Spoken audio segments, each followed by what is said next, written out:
It's 1991, and you're Allan Campbell, a wildlife photographer who spent years chasing one perfect shot. This morning, the mist is thick and the air is cold. You don't know it yet, but this is the last sunrise you'll ever see. Allan's wife Mary knew his obsession.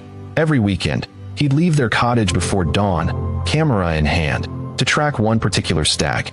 She'd warn him, "Allan, they're wild animals. Don't get too close."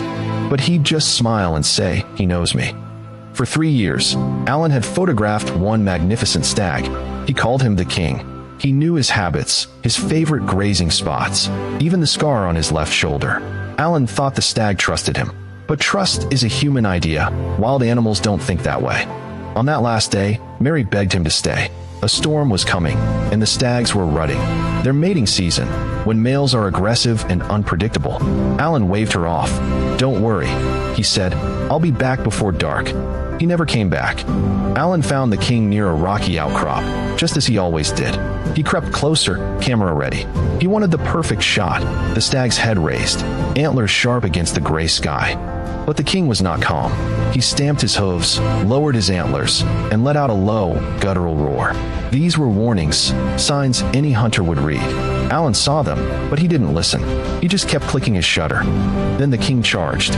60 miles an hour, all muscle and bone. Allan had time for one last click, and then the world exploded.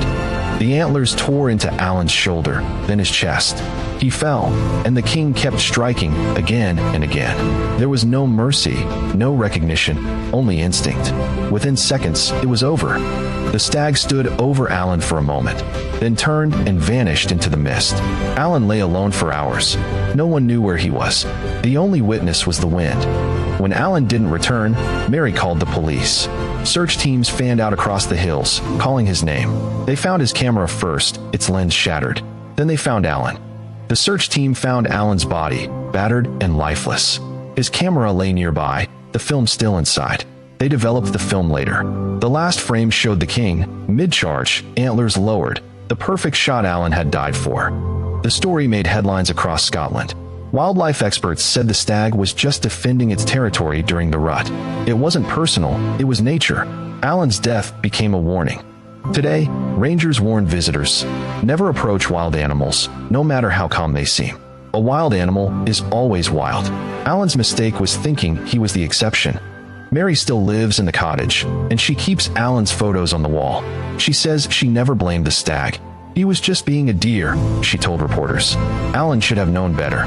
That last photo, the one Allan took before he died, is now a cautionary tale. It's the perfect shot, but it cost him everything. The king still roams the highlands, but he's never charged another human. This story is a true reminder. Respect wildlife, keep your distance, and never trust a wild animal just because it looks calm. Thank you for watching. If you enjoyed this story, please like and follow for more true tales. And remember, the wild is not your pet.